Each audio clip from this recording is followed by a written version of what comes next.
अच्छा भाई सोहा, मैं चलती हूँ। लेकिन ऐसे कैसे तुम घर जा रही हो? तुम हमारे साथ चलो ना, पापा भी खुश हो जाएंगे। नहीं भाई, मैं अपने घर जाऊंगी।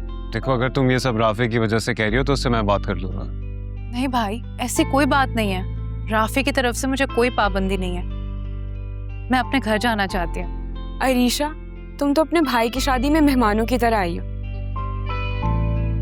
इतनी देर से आकर इतनी जल्दी जा रही हो। बहनें तो शादी एंजॉय करती हैं। शादी के बाद बेटी मैके में मेहमान होती है, और परसों के बाद तुम भी यहाँ पे मेहमान हो जाओगी। नो वे, मेरा ऐसा कोई सीन नहीं है। वो मेरा घर है और हमेशा मेरा ही रहेगा। ओके, लेकिन मैं अपना ससुराल अपना घर मानती हूँ। लेकिन तुम फिक्र नहीं करना, मैं शादी में खूब एंजॉय करूंगी। ठीक है, मैं चलती हूँ भाई। बाय।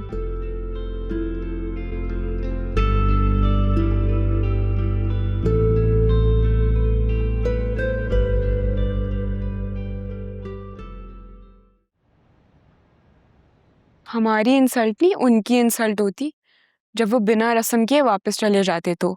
हाँ, ये तो है। मॉम, आपने नोटिस किया था कि शेरी आंटी अरीशा को कॉल करने से कैसे अवॉइड कर रही थी? हाँ, और जब अरीशा आई तो साफ लग रहा था कि शेरी उसको देखकर चौंकी है। ऐसा लग रहा था कि उसे अरीशा के आने की कोई उम्मीद ही नहीं है, और अरीशा उससे मिली भी नहीं, ना आपस में दोनों की बात हुई। मॉम, ये दोनों पक्का कुछ छुपा रही हैं। अरीशा अपने ससुराल वापस चलेगी, शेरी आंटी ने इस बात का भी जिक्र नहीं किया। अरे नहीं, मुझसे जिक्र किया था, लेकिन तुम्हारे लिए तो अच्छा ही है ना। और ये भी अच्छा है कि दोनों में बन नहीं रही। अब कम से कम रोज मैके में तो नहीं बैठी रहेगी ना। अरीशा से ज्यादा मुझे उस जायशा को घर से बाहर निकालना है। मुझे वो बिल्कुल बर्दाश्त नहीं होती है। और जब मैं सोचती हूँ कि सुफियान ने उसके लिए मुझे रिजेक्ट किया, तो मुझे इतना गुस्सा आता है मॉम कि मैं आपको क्या बताऊं। रिलैक्स हो जाओ, सब ठीक हो जाएगा। तुम ज्यादा परेशान नहीं हो, वो खुद ही चली जाएगी। शेरी भी उसको अपने घर में रखना नहीं चाहती।